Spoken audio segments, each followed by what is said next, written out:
নমস্কার বন্ধুরা, কেমন আছো তোমরা সবাই? আশা করছি তোমরা সবাই খুব ভালো আছো। যে যেখানে আছো ঈশ্বরের কৃপায় এসবি ক্রিয়েশন ব্লগের নতুন আরেকটি ভিডিওতে তোমাদের সবাইকে জানাই স্বাগত। আজ হলো বুধবার আর এখন ঘড়িতে বাজে ঠিক 8:15। আজকে না ঘুম থেকে উঠতে উঠতে একটু লেটে হয়ে গেল, জানো তো। এখন তো কতদিন যাবৎ সকাল সকালে ঘুম থেকে উঠছি, ওই যে কাজগুলো না হলে টাইমের মধ্যে শেষ করতে পারি না, তাই কিন্তু আজকেই না একদম পুরো উল্টো পাল্টো হয়ে গেল। তো এদিকে চাটা বসিয়ে আমি একটা গ্লাস জল খেয়ে নিলাম। তারপর এদিকে কালকের বাসন কুসন রয়েছে, এগুলো মেজে বসে নিচ্ছি। কালকে রাত্রিবেলায় আমি আর ভাত খাইনি, কারণ কালকে গিয়েছিলাম বিশ্বকর্মা পুজোয়। ওই যে প্রসাদ খেয়ে আসলাম না, তারপর আমার আর ভাত খেতে হয়নি। তো তোমাদের দাদাভাই তো যায়নি, তো তোমাদের দাদাভাই খাওয়া দাওয়া করেছিল। তো এই যে বাসন কুসন আর ধুইনি, কালকে ও খেতে খেতে ঠিক মনে হয় 12:30 1টার দিকে খেয়েছিল। কেন বলো তো, কালকে তোমাদের দাদাভাই রাত্রিবেলায় বসেছিল মাল নিয়ে, ওই মাল মেলাতে বসেছিল। তো এই করে না আমাদের ঘুমোতে ঘুমোতে সেই 2:30 বেজেছিল।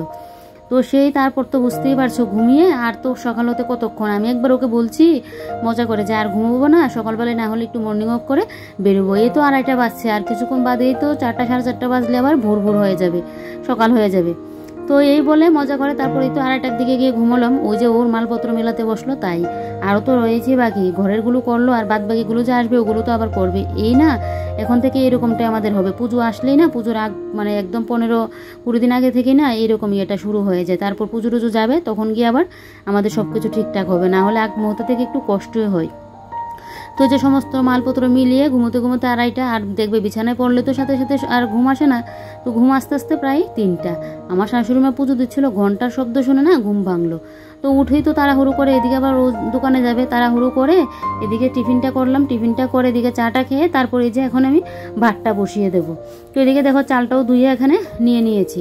তো এদিকে ভাতটা বসিয়ে দিতে পারলে না আমি বাজি, তাহলে কি বলো তো ঝটপট করে ওকে একটা আমি কোনো কিছু ভাজি টাজি করে দিলেই হবে। ও আবার বলেছিল মাছটা আনবে কিনা, আমি আবার না করলাম যে মাছ লাগবে না, আজকে মন চাইছে আমার একটু শুটকি মাছ খাওয়ার জন্য, একটু গুদক রান্না করব। তো একে তাই না করলাম।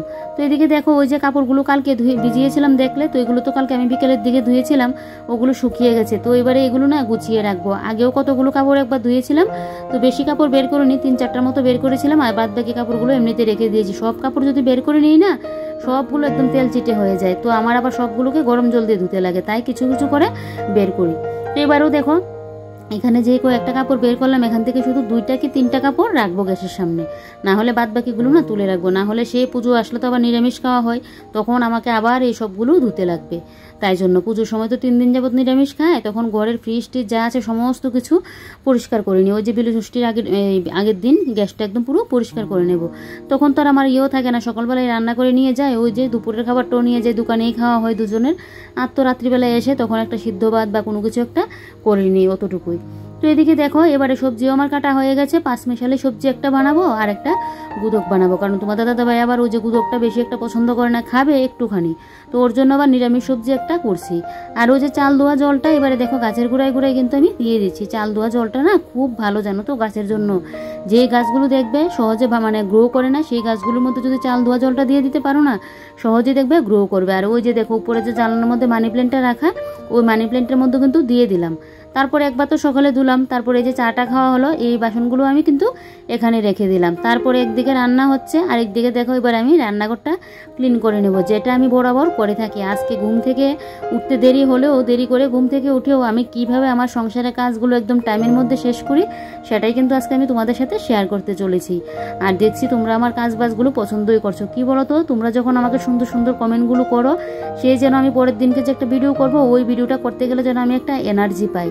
তাই তো তোমাদের সবাইকে বলি যে সবাই আমাকে কিন্তু কমেন্ট করে বলবে, ভালো খারাপ যেটাই তোমাদের মানে ভিডিওটা দেখে মনে হয়, সবটাই কিন্তু আমাকে কমেন্ট করে বলবে। দেখবে আমাদের জীবনে না শেখার কিন্তু শেষ নেই। আমি তো মনে করি এটাই, আমার আরও কিছু শেখার আছে, জানার আছে, দেখার আছে, মানে এইরকমটা আমার মনে হয়। শিখার দেখবে আমাদের কিন্তু শেষ নেই। ছোট থেকে বড় হলেও ছোটদের কাছ থেকেও আমাদের শিখার আছে, বড়দের কাছ থেকে তো শিখার আছে। তো তাই জন্য বলি যেটা ভুল হলো বা ঠিক হলো সবটাই তোমরা আমাকে কমেন্ট করে কিন্তু ভিডিওতে বলবে, কারণ তোমাদের কমেন্টগুলো পেলে না আমি যেন ভিডিও করতে একটা এনার্জি পাই।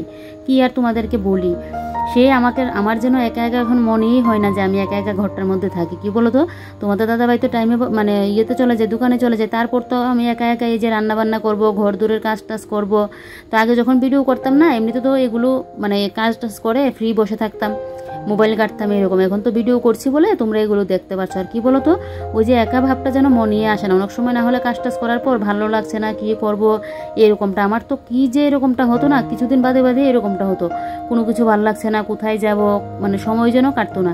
তারপর ওর সাথে ফোন করে কথা বলতাম, তো সবসময় তার কথাও বলতে পারতাম না, কারণ অনেক সময় দোকানে মানুষজন থাকলে আর কথা বলবে কি করে। তারপর আমার বোনের সাথে কথা বলতাম, মার সাথে কথা বলতাম, এরকমটা হতো। তারপর যেই থেকে আমি ইউটিউবে ভিডিও শুরু করলাম না, সেই আমার আর একাই মনে হয় না, এখন যেন কথা বলার সময়টা যেন আমি পাই না। ওই যে সন্ধ্যার দিকে কথা বলি, আর মার সাথে একটু দুপুরে একবার কথা বলি, আবার সন্ধ্যার দিকে কথা বলি, আর যখন দরকার পড়ে তখন তো আবার করতেই লাগে। সেই ভিডিওর ইয়েতে যেন কথা বলারও ইয়েটা পাই না। ওই যে সন্ধ্যার দিকে যখন ফ্রিটা হয় তখন, আর দুপুরে স্নান করে এসে তখন গিয়ে মা বোনের সাথে কথা বলি। এখন যেন নিজেকে আর একা মনে হয় না। ওই যে ক্যামেরার উপরে তোমরা আছো, হয়তো তোমরা আমাকে দেখছো, হয়তো না, তোমরা তো আমাকে দেখছো আমি কি কি করছি না করছি, সারাদিনের আমার লাইফস্টাইল, আমি কোথায় যাচ্ছি না করছি, কিভাবে আমার ঘর দোরগুলো গুছিয়ে গাছিয়ে রাখছি, তোমাদের হয়তো আমি দেখছি না, কিন্তু তোমাদের কমেন্টগুলো তো আমি পড়তে পারি। আর কি বলো তো, সে যে তোমরা মানে আমাকে ভিডিওর উপর থেকে দেখছো, সে তোমাদের সাথে যেন আমার একটা আত্মার মিল হয়ে গেছে। সেই জন্য আমার একদিন যদি ভিডিও না করি না, আমার যেন ভালো লাগে না, সারাটা দিন যেন কি মিস করি, একা একা, মানে কোনো কিছু যেন ভালো লাগে না। ভিডিওটা করবো, আমার মাইন্ড পুরো যেন ফ্রেশ হয়ে যায়। বললাম না তোমাদের সাথে একটা আত্মার মিল হয়ে গেছে, এরকম চিনি না জানি না, তারপরও দেখো সেই যেন একটা মনের টান হয়ে গেছে এরকমটা। তো যাই হোক, তোমরা আমাকে কমেন্ট করবে, কারণ তোমাদের কমেন্টগুলো পেলেই আমি ভিডিও করতে যেন একটা এনার্জি পাই। সব কাজেই তো কষ্ট আছে, কিন্তু ওই যে আমার ভালোবাসার মানুষগুলো আমাকে কমেন্ট করে বলে, আর এই যে ভিডিওটা কীরকম হয়েছে না হয়েছে, আর আমার কাজগুলো তোমাদের দেখতে ভালো লাগছে, ভালো খারাপ সবটাই তোমরা আমাকে কমেন্ট করে বলো। আর এই যে কয়েকজন, মানে 100 বলো 200 বলো, হয়তো আমার পরিবারটা ছোট, যতটুকুই দেখছে মন থেকে আমার ভিডিওগুলো দেখছে, তো এতেই যেন আমি অনেকটা শান্তি, যে না কারোর কাছে হয়তো আমার কাজগুলো একটু হলেও ভালো লাগছে, আমি কি করছি না করছি, আমার লাইফস্টাইলটা দেখতে তোমাদের ভালো লাগছে। তো সেইটা মনে করে না যেন খুবই ভালো লাগে, জানো তো, যে মধ্যবিত্ত ঘরের বউয়ের মানে এই যে সারাদিনের লাইফস্টাইলটা তোমাদের দেখতে ভালো লাগছে, বা আমি যে ঘরের কাজগুলো করি আমি কি অতটাও গুছিয়ে গাছিয়ে করতে পারি, এই কাজগুলো তোমাদের এত ভালো লাগে, ওইটা ভেবে যেন আমার খুবই ভালো লাগে। কি আর বলি তোমাদেরকে, অনেক সময় কি বলো তো, সারাদিন কাজ বাজ করি, তো তারপর তো মোবাইলের ভিডিওর কাজ থাকে, ভিডিও এডিটিং, আপলোড করা, ট্যাগ করা, ওই যে মোবাইলের কাজটা কি, ওইটা কিন্তু আজ তো সবাই বুঝবে না। আগে তো যখন প্রথম ভিডিও করতাম না, তখন সবাই দেখবে একটা সমালোচনা করতো, এই যে ভিডিও করছে এটা নিয়ে কত কিনা বলতো, অনেক কিছু তো শুনতাম, কিছু বলতাম না, কারণ আমার সাপোর্টে তো তোমাদের দাদাভাই ছিল। তাই ও বলেছে যে যা বলুক তুমি তোমার ভিডিওটা করো, কারণ কি বলো তো, ওই যে ভিডিওটা করলে আমার মানে মনটাও ভালো থাকতো, সে নিজেকে একা একা মনে হতো না, পুরো যেন খুব ভালো লাগতো। আর যখন ভিডিও করতাম না, তখন যেন পুরো কীরকম জানি আমার একটা লাগতো, এরকম পুরো যেন ডিপ্রেশনের মধ্যে থাকতাম, কীরকম জানি একটা ডিপ্রেশনও না, কি বলবো, কীরকম জানি একটা একঘেয়েমি লাগতো। তো তার জন্য তোমাদের দাদাভাই বলছে তুমি যেটা দিয়ে ভালো থাকবে সেটাই করো, নিজের মন নিজে যেটাতে ভালো থাকবে, লোকে কী বললো ওইটাতে কান দিয়ে লাভ নেই। তো তাই আমি কিন্তু ওই যে ভিডিওটা করা শুরু করলাম। তো এই যে দেখো, এবারে রান্নাঘরের কাজটা শেষ করে খাওয়া দাওয়া কমপ্লিট করে এবারে দেখো এই ঘরে চলে আসলাম। বিছানার চাদরটা এখন চেঞ্জ করলাম না, কিছুটা দিন যাক তারপর, কারণ এখনো তো ময়লা হয়নি, তাই ময়লা হলে তো করে নিতাম। তো দেখো বেড কাভারটাকে একটু তুলে আবারও ঠিকঠাক করে পেতে নিচ্ছি। ওই যে মাথার সাইডটা দিয়ে বেড কাভারটা নিচে নেমে গিয়েছে, তো তাই জন্য ওই জায়গাটা একটু ঠিকঠাক করে তুলতে হচ্ছে, না হলে পুরো বেড কাভার আমার কিন্তু ওই যে ঝেড়ে করতে লাগবে, ওইটা করতে লাগে না, বিছানাটা ঝাড় দিয়ে নিই তখনই আমার কিন্তু হয়ে যায়। তো এবারে দেখো বিছানাটাকে কিন্তু আমি টান করে পেতে নিচ্ছি, এই যে দেখো। তো ওই যে রান্নাটা বসিয়ে একদিকে কিন্তু আমি রান্নাঘরটা ক্লিন করে নিয়েছি। তারপরে এই যে দেখো এবারে খাওয়া দাওয়া কমপ্লিট করে এসে বেডরুমটা ক্লিন করে নিচ্ছি। একটু গুছিয়ে গাছিয়ে কাজ করলেও না, একা সংসারেও সমস্ত কাজে কিন্তু সামলানো যায় টাইমের মধ্যে, একটুখানি বুদ্ধি খাটিয়ে করলে কিন্তু হয়। আর কি বলো তো, ফার্স্টে যখন ভিডিও করতাম তখন তো কতজনে কত কিছু বলতো, তো সবটাই শুনতাম, বলতাম যে কোনোদিন যদি এরকম আমার সময় আসে, ভগবান যদি এরকম দিন দেন, তখন না হয় ওদেরকে আমি কিছু বলবো, তখন দেখবে বলতেও লাগবে না, ওরা এমনিতেই বুঝে যাবে। তো জানি না ভগবান সেই দিনটা আমার জীবনে কোনোদিনও আনবে কিনা, সে যে এত কষ্ট করছে সে কষ্টের ফল কোনোদিনও পাবো কিনা। কিন্তু কি বলতো, কিছু লোক কিন্তু ওই যে এই কষ্টটা করছি বা ভিডিও করাটা যে কতটা কষ্ট, সারাদিন একটা ক্যামেরা লাগিয়ে সেই ভিডিওর অ্যাঙ্গেল বুঝে আবার ভিডিওটা শ্যুট করতে লাগে, তারপর এডিটিং করা, এই আপলোড করতে তো আর কষ্ট নেই, আপলোডটা করলাম তবে আমার বাইরে গিয়ে করতে লাগে, আমার আপলোডটা করতে গেলেও কষ্ট, ওই যে ছাদে যেতে লাগে, ঘরে ঠিকঠাক 5Gটা পাই না বলে তাই। তো এবারে এদিকে দেখো কাপড়টাও কিন্তু গুছিয়ে নিয়েছি, ওই যে কালকে বিশ্বকর্মা পুজো পরে গিয়েছিলাম এই কাপড়টা। তারপর এদিকে দেখো যে সোফার সাইড ফাইডগুলো একটু ঠিকঠাক করে নিচ্ছি, আর খাটের নিচে যে এগুলো জিনিসপত্রগুলো রয়েছে তোমাদের দাদাভাইয়ের দোকানের, এগুলোকে ওই সোফাটার মধ্যে এনে কিন্তু আমি রাখবো, ব্যাগটাও এই সোফাটার মধ্যে কিন্তু আমি রেখে দিয়েছি। আর কি বলো তো, সারাদিনের যে ঘরের কাজ বাজ করছি, তারপর যে ভিডিওর কাজ করছি, কিছু কিছু লোক দেখবে বলবে কি আর কাজ, এই কাজগুলো করতেও কি আবার লাগে, পরিশ্রম হয়। আর তো ভিডিওর কাজটাকে যে কতটা কষ্ট ওইটা কিন্তু সেই লোকগুলো বুঝে না।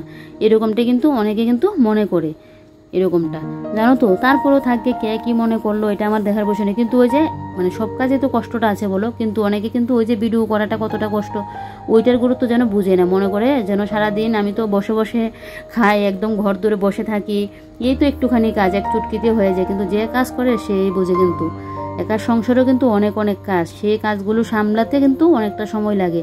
আর কি বলো তো, সে তো একা হাতে করতে লাগে, তাহলে দেখবে সে তো নিজের উপর চাপটাও পড়ে। আর আমার তো আবার ওই যে রান্নাবান্না করে নিলাম তারপর বসে থাকবো, ওইটাও আমার ভালো লাগে না। রান্নাবান্না করবো, আমার এদিকে ঘর দূরও পুরো ক্লিন করে একদম রাখতে লাগবে, পরিপাটি রাখতে লাগবে, না হলে যেন আমার কোনো কিছু ভালো লাগে না। এই যে রান্না করলাম আর ঘুমালাম ওইটা তো আমার কোনো কিছুতে হবে না, আমার একদম ঘর দোর পরিপাটি করে রাখতে লাগবে। তাই জন্য না আমার কাজটাও কিন্তু একটু বেশি, সময়টাও একটু আমার বেশি লাগে। সেই দেখবে স্নান করে পুজো দিতে দিতে না আমার ঠিক কিন্তু 1:30 মতো বেজিয়ে যায়। থাকবে যে যাই বলুক, আমি তো লোকের কথায় আর কান দেই না, আমি আমার যেটাতে ভালো থাকি সেটাই তো করবো বলো।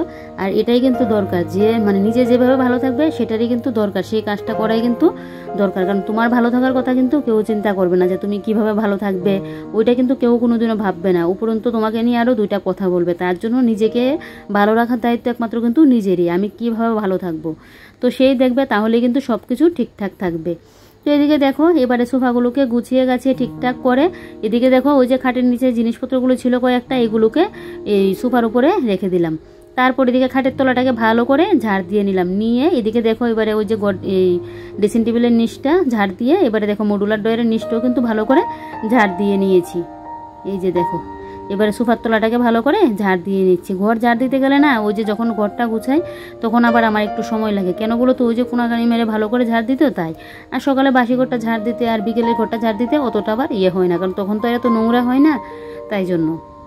তারপরে এই যে দেখো ঘরটা তো ঝাড় দিয়ে নিলাম, নিয়ে এবারে বাইরে চলে আসলাম। দেখতে পাচ্ছ কি পরিমাণে রোদ, 10টার পরে রান্নাঘরে দাঁড়িয়ে যে রান্না করবে সেই যেন আর নেই, এত এত পরিমাণে গরম লাগে জানো তো, অসহ্য গরম যাকে বলে। অসহ্য গরম লাগলেও সংসারের কাজবাজ কিন্তু আমাদের গৃহিণীদেরই করতেই লাগে। কিন্তু ওই যে গরম গরম বলে রান্না বান্না করবো না, কাজকর্ম করবো না, ওইটা বললে তো আর হবে না বলো। যেহেতু আমার একার সংসার, সে সব যতই গরম লাগুক না কেন রান্নাবান্নাও করতে লাগবে, ঘর দোরও গুছিয়ে গাছিয়ে রাখতে লাগবে, সবটাই কিন্তু করতে লাগবে। রান্নাটা তো মাস্টলি করতেই লাগবে। তারপর ঘর দোর গুছানোটা হলো যার যার ব্যাপার, অনেক হয়তো গুছাবে না, অনেকে হয়তো গুছাবে, এরকম। তো এদিকে দেখো এবারে বাইরেটাও ভালো করে ঝাড় দিয়ে নিয়েছি, নিয়ে এবারে ওই যে এখানে আমার লাকি প্যাম্পুটা আছে ওইটার মধ্যে একটু জল দিয়ে দিচ্ছি স্প্রে করে, পাতাগুলো যেন গরমে একদম পুরো যেন নেতিয়ে আছে, তাই জন্য একটু জলটা দিয়ে তারপর চিরুনিগুলোর মধ্যে একটু চুল লেগেছিলো ওইটাকে আবার চুলটা ফেলে দিয়ে ঠিকঠাক করে রেখে, এই গাছটা তো নামটা আমি ঠিকঠাক জেব্রিয়ান না যেন কি, ওই গাছটার মধ্যে একটু জল দিয়ে দিচ্ছি। দেখো কি ভালো লাগছে না দেখতে, বাইরে তো পুরো অনেকগুলো গাছ ছিল, ওইটাকে আমি কেটে কেটে এইভাবে লাগিয়ে দিয়েছি। তারপরে এবারে দেখো আমার ঘরটা যে ক্লিন করলাম, এবারে ফাইনাল লুকটা তোমাদেরকে দেখাই। টিনের ছেপড়া ঘরটাও দেখতে না, টিনের বেড়াচাটি দেওয়া ছেপড়া ঘরটা দেখতেও কিন্তু দেখো দেখতে কতটা ভালো লাগছে। ভাঙ্গা ঘরকেও যদি তুমি একটু সাজিয়ে গুছিয়ে একটু ঠিকঠাকভাবে রাখো না, সেই ঘরটাও দেখবে দেখতে ভালো লাগে। আর একটা 5তলা ঘরকেও যদি তুমি একটু সাজিয়ে গুছিয়ে না রাখো, আগোছালো করে রাখো, ওইটা দেখতেও কিন্তু বিশ্রী লাগবে। সবটা হলো নিজের কাছে, নিজে কিভাবে নিজের সংসারটাকে নিজের ঘরটাকে সাজিয়ে গুছিয়ে রাখবো, সবটাই হলো কিন্তু আমাদের নিজের কাছে। একটা মহিলা মেয়ে বলতে পারো, গৃহিণী বলতে পারো, চাইলে কিন্তু একটা সংসারকে সুন্দরভাবে ঘরে তুলতে পারে, আবার কিন্তু চাইলে একটা সংসারকে ভাঙতেও পারে। সবটা হলো কিন্তু একটা মহিলারই কাছে। তারপরেও সব কিছু সবসময় মহিলা দিয়ে হয় না, পুরুষেরও সাথটা থাকতে লাগে। কারণ দেখবে অনেক অনেক ঘরে এরকম আছে মহিলাদের, ওই যে মহিলাদের সাথ কিন্তু পুরুষরা কিন্তু দেই না, দেখবে বউদের কথা শুনবে না, অনেক ঝগড়া অশান্তি করে, অনেক কাজে বাধা দেবে, সে অনেক রকমের কিন্তু অনেক লোক থাকে। আমাদের হাতের তো 5টা আঙ্গুল আর সমান নয়, তো সেই 5 জন মানুষও কিন্তু 5 রকম থাকে। আর যাদের মনে করো ওয়াইফদের হাজব্যান্ডের সাথ পাওয়া যায়, সব কিছুতে বুঝে শুনে বা একটা কাজ করতে গেলে উৎসাহ দিই, তাহলে তো বলতে পারো লাকি। আমি তো এদিকে বলতে পারি আমি লাকি, সব কিছুতে তোমাদের দাদাভাই আমাকে সাপোর্ট করবে বা কোনো কিছুতে একটা সাহায্য করবে, বা আমি যদি ভেঙে পড়ি আমাকেও বোঝাবে, এরকমটা কিন্তু করে। তো এগুলো না দেখবে হাজব্যান্ডের সাপোর্ট থাকলে কিন্তু দেখবে হাজব্যান্ড আর ওয়াইফের যদি দুজনের মতের মিল হয় না, তাহলে কিন্তু টিনের ছেপড়া ঘরেও সুখী হওয়া যায়, ভাঙা ঘরেও সুখী হওয়া যায়। আর 5তলা ঘরেও যদি হাজব্যান্ড ওয়াইফের মত যদি ভিন্ন হয় না, তাহলে কিন্তু সুখী হওয়া যায় না। তো তাই বললাম। সব কিছুই কিন্তু ওই যে একদম মহিলাদের কথাই যে বলবো তা না, আবার কিছু কিছু করে দেখবে হাজব্যান্ড ঠিক থাকবে, ওই যে মহিলারা ঠিক থাকে না, তার জন্য কিন্তু সংসার একটা ভেঙেও পড়ে, অনেক কিছু কারণে কিন্তু থাকে, শুধু একার যে কারণ ওইটা কিন্তু না। তারপর এদিকে দেখো ছাদে চলে আসলাম, এসে ওই যে পাপোশগুলো ধুয়েছিলাম না কালকে, এগুলো দেখো বেশ কিন্তু শুকিয়ে গেছে, এখন নিয়ে গেলেও পারতাম, তারপর মনে হচ্ছে ভারীগুলো আর একটু শুকালে ভালো হবে, তাই জন্য সবগুলোই কিন্তু ছাদে একটু আমি উল্টে পাল্টে দিয়ে যাচ্ছি। তো আমি এগুলো এখন তো নেব না, ওই যে বিকেলের দিকে এসে নেব, আজকে রোদটা ভালো করে লাগিয়ে তারপর নেব, যা ভারী না ওগুলো শুকাতে ঠিকঠাক রোদ পেলে 2 দিন তো লাগেই। আর তো ছাদে দিয়ে গেলাম বলে তাড়াতাড়ি শুকিয়ে গেল। আর দেখো কালকের স্নানের কাপড় সার্ফ জলে ভিজিয়েছিলাম, সকালবেলায় ধুতেই ভুলে গেছি, তো তার জন্য এগুলোকে এখন ধুয়ে মেলে দেবো। তারপর তো স্নান করে এসে ওই যে পুজো পালি আছে ওগুলো তো দেবই। আমার না ওই যে সংসারের কাজ একা হাতে করতে যাই তো, তাই জন্য একটু আবার হয়ে যায়। তারপরও সকাল সকাল উঠলে না একটু দেখবে টাইমের মধ্যে কিন্তু কাজগুলো শেষ করা যায়। 11:30টার মধ্যে তো সংসারের কাজ বা শেষ, তারপর তো স্নান করে বাইরের একটু কাজ টাজ থাকলে তখন 1টা-1:30 না হয় বেজেছে। আর আজকে তো দেরি করে ঘুম থেকে উঠলাম, তারপর তো দেখলে দেরি করে ঘুম থেকে উঠেও কিন্তু আমি আমার সংসারের কাজে কিন্তু ফাঁকি দিই না, একমাত্র অসুস্থ হলেই কিন্তু ফাঁকিটা দিই। ফাঁকি বলতে কি, তখন তো পারবো না, কিভাবে করবো, না হলে কোনো সময় আমি ফাঁকিটা দিই না। ও মানে এটা কিন্তু তোমাদের দাদা ভাইও বুঝে, যখন আমার শরীর খারাপ তখন ও আমাকে মানে বলবে যে কিছু কাজ করবে না, কিছু করবে না, তোমার এমনিতে শরীর অসুস্থ, এরকমটা বলবে। অনেক সময় ভিডিও দেখে বলবে যে এত কাজ কি করতে লাগে কিনা, তো কাজ কি দরকার মানে এগুলো করার। তো পুরুষ মানুষ তারও তো কিছু বলবে না, বুঝবে না। আর কি বলো তো, আমার একটা মানে যেন আমি নোংরাটা দেখতেই পারি না, ওটা কিন্তু ওরও মানে অভ্যাস, নোংরাটা কিন্তু দেখতেই পারে না। তো আমার যেন এই কাজগুলো না করলে আমার ভালোও লাগে না। হয়তো এগুলো আগে কেউ দেখতে পেতো না, কিন্তু এখন তো এগুলো কাজগুলো আমি ভিডিওতে শেয়ার করি বলে সবাই কিন্তু দেখতে পাই। যাই হোক, এবারে দেখো নাইটি পেটিগুলো এই যে রোদে এখন মেলে দিচ্ছি, শুকিয়ে যাবে বেশ। কেন যেন তো ওই যে রোদের তাপটা তো বেশি, তাই জন্য এখানে কিন্তু প্রায় 3:30টার মতো রোদটা থাকবে। 3টার দিকে একদম ঠিকঠাক করা রোদটা থাকবে, তারপর 3:30টার দিকে অতটা থাকে না। তারপর না হয় যদি নাও শুকায় তাহলে না হয় এই খাটের স্ট্যান্ডের মধ্যে নিয়ে দেবো, হালকা তো শুকিয়ে যাবে তাহলেই বেশ। তারপর এদিকে আমি স্নান করে চলে আসলাম, এসে আগে সিঁদুরটা পরে নিচ্ছি, কালকেও ভুলে গিয়েছিলাম, পুজো দিতে চলে গেলাম, তাই জন্য যে সিঁদুরটা পরে নিয়েছি। এই যে দেখো, এটা কিন্তু আমি জানতাম না যে স্নান করে এসে সিঁদুর পরে গিয়ে পুজো দিতে লাগে, তো একটা বোন আমাকে কমেন্ট করেছিল, তাই কিন্তু এখন এটা আমি জানি। বললাম না, শেখার কিন্তু আমাদের শেষ নেই, অনেক অনেক কিছুর কিন্তু আমাদের শেখার আছে। তো এদিকে দেখো এবারে পুজোটাও দিয়ে নিচ্ছি। এই যে দেখো, তো পুজোটা দিয়ে নিলেই বাসন কুসনগুলো এখন মাজতে পারবো না, এখন যেন গরমে আর ভালোই লাগছে না জানো তো। আর আমার পিঠের অবস্থাটা দেখো, ঘেমে যেন কি অবস্থা হয়ে আছি। এখন গিয়ে একটা গ্লাস জল খাবো, তাহলে যেন আমি একটু শান্তি পাবো। তো এই যে ঠাকুর পুজোটা দিয়ে থালা বাসনগুলো আমি নামিয়ে এবারে দেখো এখন একটা গ্লাস জল নিয়ে নিচ্ছি, ফ্রিজ থেকে একটা বোতল নিয়ে আসলাম, জলটা একটু খাই, আমি যেন একটু শান্তি পাবো। তো এই যে সকাল থেকে দেখলে আমি কিভাবে আমার সংসারের কাজগুলো একা হাতে গুছিয়ে গাছিয়ে রাখি, একদম টাইমের মধ্যে করি, সবটাই তোমাদের সাথে শেয়ার করলাম। তো তোমাদের আমার আজকের সারাদিনের ব্লগটা কীরকম লাগলো কমেন্ট করে কিন্তু জানাতে ভুলবে না। ভালো লাগলে একটা লাইক করে দেবে, অনেক অনেক ভালো লাগলে একটু শেয়ার করে দেবে। নতুন কোনো বন্ধু যদি আমার চ্যানেলে এসে থাকো, আমার চ্যানেলটাকে সাবস্ক্রাইব করে পাশে থাকবে। কি বলো তো, ওই যে স্নান করার পর ঘরে এসে দেখছি চারিদিকে গুছানো গাছানো টিপটপ ক্লিন হয়ে আছে, ওইটা দেখেই যেন আমার চোখগুলো জড়িয়ে যাচ্ছে। আর যদি অগোছানো দেখতাম আমি যেন শান্তি পেতাম না। তো সবসময় তো চাইবো নিজে কিভাবে শান্তি পাবো, নিজের মনটা কিভাবে শান্তি থাকবে, সেটাই তো করার চেষ্টা করবো বলো। আমার যেন নোংরামিটা আমি দেখতেই পারি না। যাকে চলো আজকের মতো ব্লগটা এখানেই শেষ করছি, কাল আবারও কোনো নতুন একটি ব্লগে তোমাদের সাথে দেখা হচ্ছে। তোমরা সবাই ভালো থেকো, সুস্থ থেকো আর সাবধানে থেকো। আর এই যে আমার অবস্থা দেখো, জলটা খেতে খেতে আমি যেন কি মানে ভাবছি, কি নিয়ে যেন একদম পুরো মগ্ন হয়ে পড়লাম। যাকগে চলো, আমার মতো কি তোমরাও এরকম মাঝে মধ্যে হয় তোমাদের সাথে, বলবে তো কমেন্ট করে।